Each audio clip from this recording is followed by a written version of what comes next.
When the Pope travels to Turkey to celebrate a 1700-year anniversary, it is not just history in the making. It is also a warning for us today that remains as urgent as it was in the 4th century. Hello, everyone, and welcome back. So, Pope Leo XIV has traveled to Turkey to mark one major milestone, the 1700th anniversary of the First Council of Nicaea. And why does this matter? Because this Council of Nicaea, in what is today Turkey, was the very first ecumenical council. It took place a mere 12 years after Emperor Constantine allowed freedom of religion to Christians. So, this was the very first time that the bishops were allowed to gather freely to discuss the core tenets of their faith. One of the core issues that I had to face naturally as part of the Christian church was to fully understand who Jesus Christ was.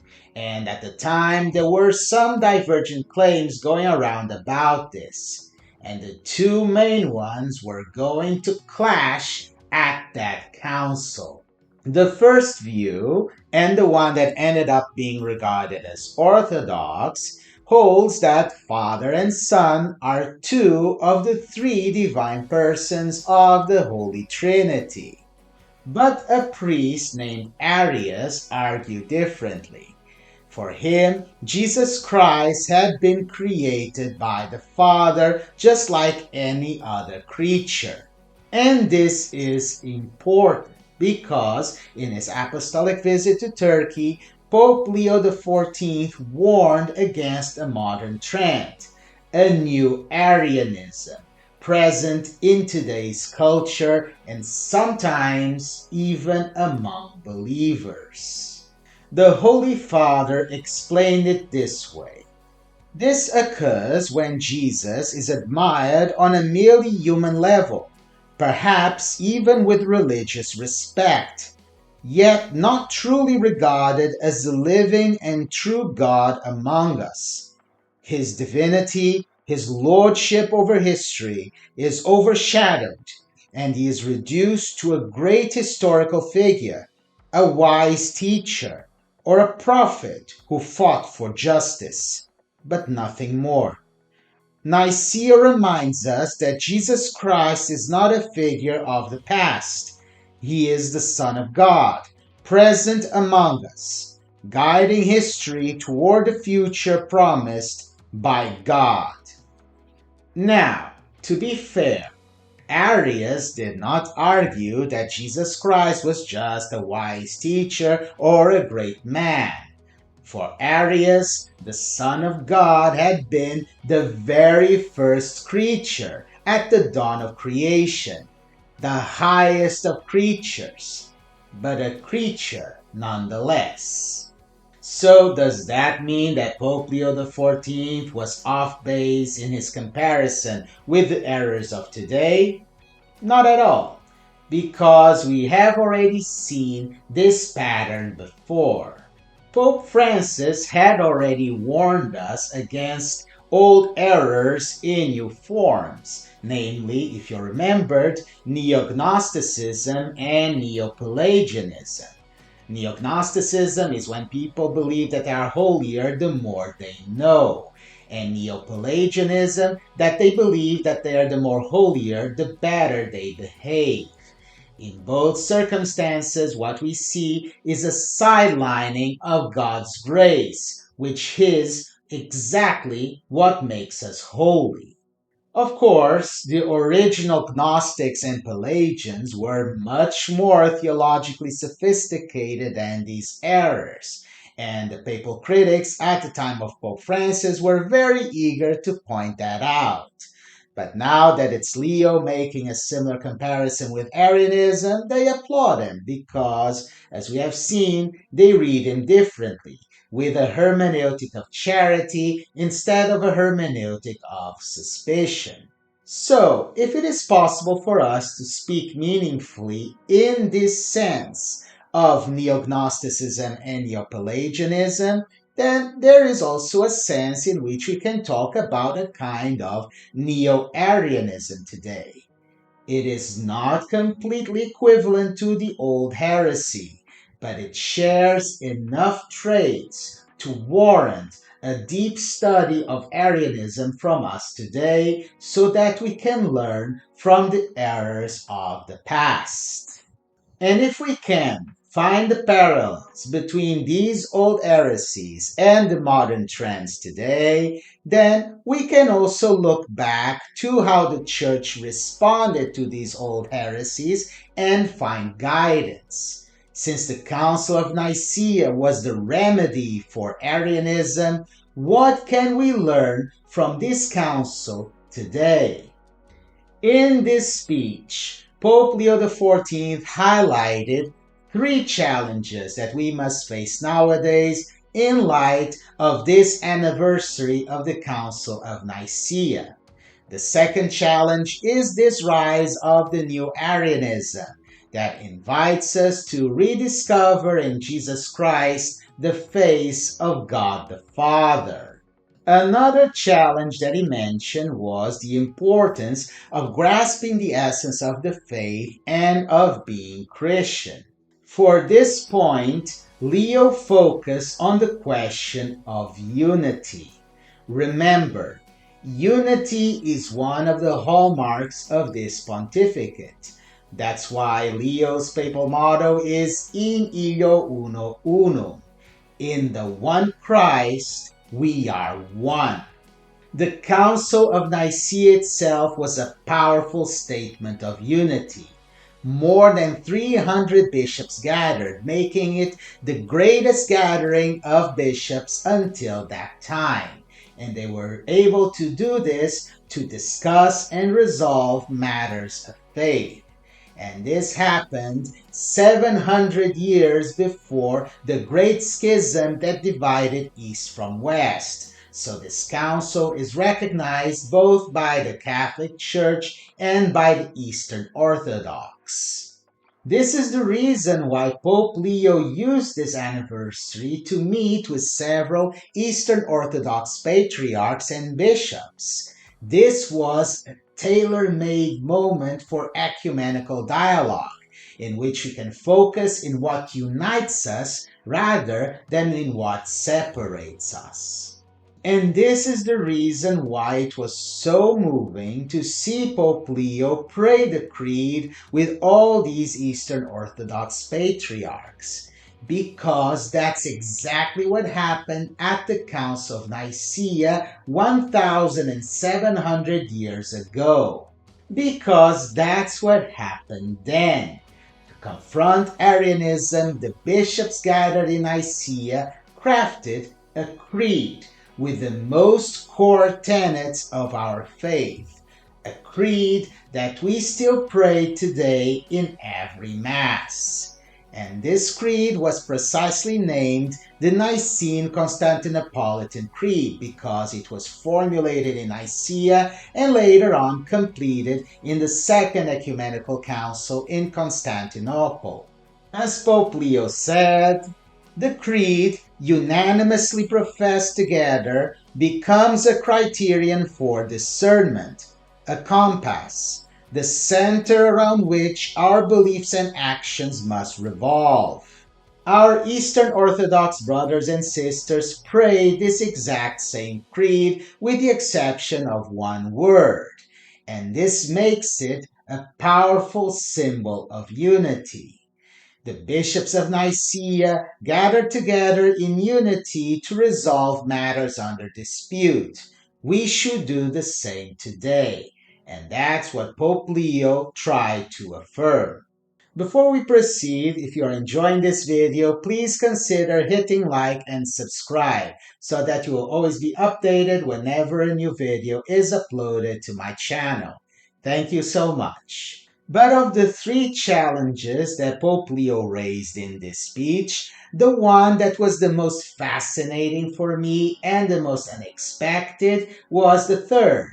development of doctrine. This especially caught my attention because I have written extensively about this topic, namely as regards to the Council of Nicaea. In fact, in my book, Heresy Disguised as Tradition, I devote an entire section to Arianism and the Council of Nicaea, so this topic is close to my heart.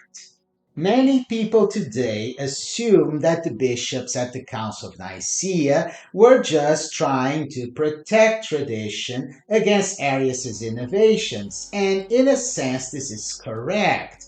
But what many people fail to notice is that Arius also believed that he was defending tradition. Namely, Arius would quote scripture, like the verses saying, God created me, first fruit of his fashioning, before the oldest of his works. And also, thou art my son, today have I begotten thee. Ultimately, the question of who among these was actually defending tradition was settled by the magisterium, in this case, the magisterium of an ecumenical council. But that did not stop the Arians and the semi Arians from presenting themselves as the true defenders of tradition. A major flashpoint in this debate was a single word that we nowadays take for granted: consubstantial. This word was meant to highlight Jesus' divinity by saying that he was of the same substance as the Father. The problem is that that word consubstantial was not present in Scripture, and there was also no precedent of church fathers before that of using that word either. In fact, the ones that had used the word consubstantial until then had been mostly pagan philosophers and theosophists, as well as some Gnostics. And Arius seized on that to propose his own scriptural interpretation and to claim that the ones who were introducing that word were proposing an innovation. Saint Basil of Caesarea, one church father who adopted the word consubstantial after Nicaea, complained about the insults that he received from the semi-Arians of his time. They accuse us of innovation, thus framing the charge against us because we confess three persons. They allege in their charge that their custom does not have this, and that Scripture does not agree. What reproachful name have they not called us? Innovators, revolutionaries, and wordsmiths. But even though the word consubstantial had no precedent in Scripture and in earlier tradition, and even though consubstantial had been used mostly by pagans and heretics, the fathers at the Council of Nicaea still decided that this was the best word to express the concepts of our faith, because that faith hadn't yet articulated those concepts in a very clear way. And this was the word that best approximated the traditional, though not yet well expressed meaning. And so it happened that this term, borrowed from Greek philosophical language, became the starting point for a deeper theological reflection. And St. Basil and other church fathers would seize on it, and later, in the Second Ecumenical Council, which happened in Constantinople, further develop it so as to define God as one substance in three divine persons. And thus, the doctrine of the Holy Trinity was fully expressed. And so, these conclusions from the councils of Nicaea and Constantinople were put together in the Nicene Constantinopolitan Creed, where this Trinitarian theology is affirmed. And speaking of the Creed, at that time, that was new too, because until then, creeds were mainly directed at catechumens and meant to instruct them in their faith. But from Nicaea onward, the creed was directed at the clergy, and it was not meant to instruct the clergy, but to define the faith. And this brings us back to how Pope Leo XIV highlighted doctrinal development in light of Nicaea.